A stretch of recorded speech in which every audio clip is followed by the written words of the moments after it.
The heater in the bedroom is simply controlled by the dial for min and max temperature, and then these buttons control the operation.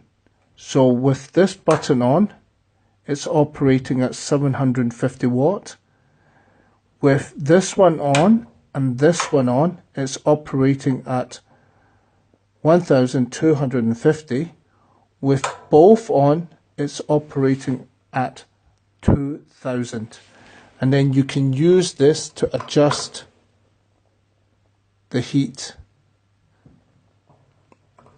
Remember when you finish to turn it off.